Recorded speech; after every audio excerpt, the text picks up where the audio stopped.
मैं कोई ज्ञानी नहीं हूँ। नमस्कार दोस्तों, नमस्कार। मतलब दिल से कहो हम सब एक हैं, हम सब एक हैं, ठीक है ना। देखो जब बनाने वाले ने कोई फर्क नहीं किया तो साहब जी वीरेंद्र सर जी आपा क्यों करें, सबको एक जैसा बनाया है। सिर्फ बात है विचारों की। एक बार क्या था दोस्तों, एक होती है कंफर्ट जोन, एक होती है एफर्ट जोन। कंफर्ट जोन ना ठीक है आरामदायक हो गई, लेकिन जिंदगी जो है ना वो गार्ड साहब आरामदायक होनी चाहिए, शानदार होनी चाहिए। शानदार, तो शानदार के लिए आपको वो करना पड़ेगा जो ऑर्डिनरी लोग नहीं करते। आपको अगर एक्स्ट्रा चाहिए ना तो एक्स्ट्रा ऑर्डिनरी करना पड़ेगा। उसके लिए ना आपको पता है क्या करना पड़ेगा फोगाट साहब, आपको उनसे मिलना पड़ेगा जो आपसे मिलना नहीं चाहते। आपको उनको वो देना पड़ेगा जो वो लेना नहीं चाहते और आपको उनके बारे में बताना पड़ेगा जो ये सुनना नहीं चाहते, और वो पीना पड़ेगा जो पीना नहीं चाहते। तो जिंदल साहब एक बार ऐसे ही था।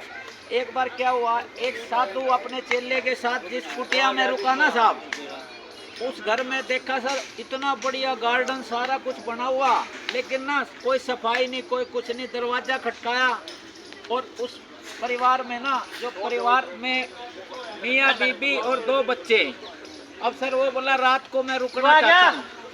भाई सुरेश जी लास्ट वाली लाइन सुना दो बस। हाँ, तो दोस्तों पता है क्या हुआ, वो साधु और चेला ना उसमें भाई गरज साहब आप अपना संदेश ना भूल जियो। मैं आपको बोल सकता हूँ, संदेश नहीं बोल सकता। भाई बीच में राम राम जरूरी नहीं है। राम राम। तो दोस्तों वो साधु और उसका चेला जब उस झोपड़ी में माता जी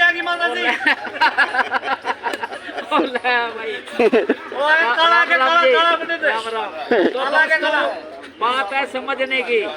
उन्होंने देखा इतना बढ़िया बना हुआ, लेकिन ना व्यवस्था नहीं, कोई सफाई नहीं। तो उन्होंने पूछा आपका ना गुजर बसर कैसे होता है, तो उन्होंने बताया हमारे पास एक भैंस है, इसका दूध दोते हैं और आराम से गुजर बसर हो जाता है। तो दोस्तों इतना बढ़िया गार्डन, लेकिन ना कोई सफाई नहीं और एक भैंस के सारे जीवन गुजार रहे। तो रात को ना आधी रात को गुरु चेले के साथ उठा और उसकी भैंस ना सर जंगल में जाके छोड़ाया और सब चले गए वहाँ से।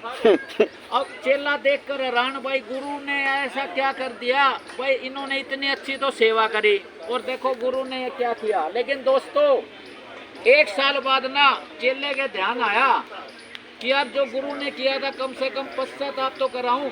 लेकिन वहाँ जा गया ना सर, उस झोपड़ी की जगह महल बन चुका था और सर दरवाजा खटकाया, वो वही बंदा निकल गया, उनका जीवन बदल चुका था। वो पता है क्या हुआ दोस्तों, उसने भी पहचाना, वो बोला आप तो वही हो, आप उस दिन पता नहीं क्या आप भी गायब हो गए थे मलिक साहब, और हमारी ना भैंस भी गायब हो गई थी। वो सोचा उलाना देगा, बोला उस दिन के बाद ना हमारी जिंदगी बदल गई। हमने ना अपनी जो ये बंजर जमीन थी ना, जिसे हमने बंजर कर रखा था, उसको सर जोता। आज सर हमारे पास सब कुछ है। तो दोस्तों अगर आपके जीवन में भी अगर कोई ऐसी भैंस है तो सर उसे जाने दीजिए। कंफर्ट जोन हमेशा क्यों डॉक्टर साहब, अगर वो भैंस ना जाती सर वो प्रयास करते सर नहीं।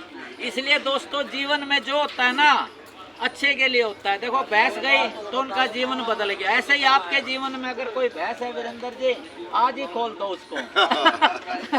गलत तो नहीं महसूस पड़ोसी खलवा तो गुरु जी डॉक्टर साहब आप कुछ कहना चाहोगे सर प्लीज इस मामले में? देखो मैसेज भरी बात थी। आपका मैसेज अच्छा है।